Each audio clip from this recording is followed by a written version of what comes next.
Hello guys, कैसे हैं आप लोग। मेरा नाम है आदित्य और ये अगला वीडियो होने वाला है जो कि काफ़ी इंटरेस्टिंग है, क्योंकि पिछले वीडियो में हम लोगों ने सीखा कि कैसे एक इलेक्ट्रॉन वेव और पार्टिकल दोनों नेचर शो करता है। अब इस वीडियो में हम जानेंगे कैसे डी ब्रॉगली ने इसको यूनाइट किया, और इसको देखते हुए हम आगे बढ़ते हैं। डी ब्रॉगली एक साइंटिस्ट है जिनका काफ़ी नाम है क्वांटम मैकेनिक्स के फील्ड में। ये लेकर आए एक इक्वेशन जो कि इन दोनों के बीच का रिलेशन हमें सिखाती है।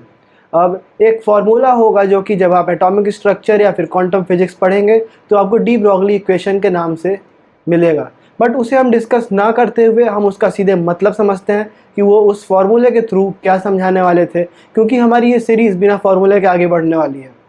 अब उस फार्मूले का मतलब बेसिकली ये था कि किसी भी चीज़ का कोई ऑब्जेक्ट है तो उसका मोमेंटम और उसका वेवलेंथ, क्योंकि कोई भी चीज़ है, पार्टिकल है, इलेक्ट्रॉन हो चाहे हम हो, चाहे कोई चांद हो, चाहे फिर अर्थ हो, चाहे कोई भारी से भारी हल्की से हल्की चीज़ हो, वो वेव नेचर और पार्टिकल नेचर दोनों शो करता है।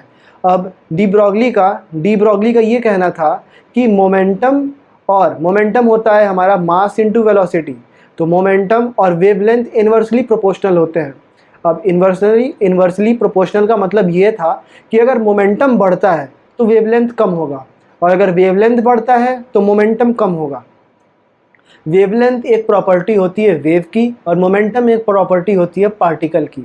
तो इससे हम ये समझ सकते हैं कि अगर किसी चीज़ की वेवलेंथ बढ़ रही है तो उसका जो वेव का नेचर होगा वो बढ़ेगा, और किसी चीज़ का मोमेंटम बढ़ रहा है, मास बढ़ रहा है, तो वो प्रॉपर्टी होती है पार्टिकल की, मतलब उसका एक पार्टिकल का जो नेचर है वो ज़्यादा बढ़ेगा।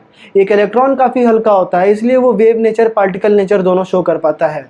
बल्कि हम जो काफ़ी वज़न है हमारे पास कंपेयर टू एन इलेक्ट्रॉन, सूरज हो गया, चांद हो गया, जो बड़े बड़े सेलेस्टियल बॉडीज़ हैं, कोई भी भारी चीज़, कहने का अर्थ ये है कि उस फार्मूले से हमको ये पता चलता है कि कोई भारी चीज़ जिसका मास ज़्यादा है वो वेव नेचर कम से कम शो करेगा। इस समय मैं भी वेव नेचर शो कर रहा हूँ, बट मेरा मास इतना ज़्यादा है कि वो नेचर इतना कम है कि हम उसे ऑब्ज़र्व नहीं कर पा रहे हैं।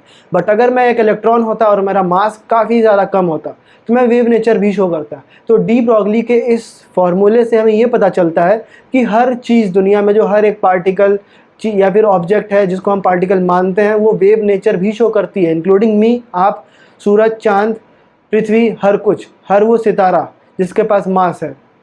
तो इस फार्मूले से हमने बस ये देखा कि वेवलेंथ और मोमेंटम किसी भी चीज़ के इन्वर्सनली प्रोपोर्शनल होते हैं। एक बढ़ाएंगे तो दूसरा घटेगा, दूसरा बढ़ाएंगे तो पहला वाला घटेगा, और इसी को हम कहते हैं डी ब्रॉगली इक्वेशन, जिसने हमें ये बताया कि जैसे जैसे हमारा मास बढ़ेगा वैसे वैसे हमारा वेव नेचर कम होगा और हमारा पार्टिकल नेचर ज़्यादा हावी होने वाला है ऐसी चीज़ों में जिसमें कि मास काफ़ी ज़्यादा है। और जैसे जैसे हम हल्की चीज़ों की तरफ मुड़ेंगे, जैसे कि इलेक्ट्रॉन, तो उनमें वेव नेचर देखा जाता है, और उसी वजह से हमें प्रोबेबिलिटीज़ की ज़रूरत पड़ जाती है आगे चल के। तो यही था जिसे कि इन्फर किया गया हमारे वेव पार्टिकल डुअलिटी के बाद, और डी ब्रॉगली ने इसे हमें अपने फार्मूला के थ्रू समझाया। Thank you so much for watching this video.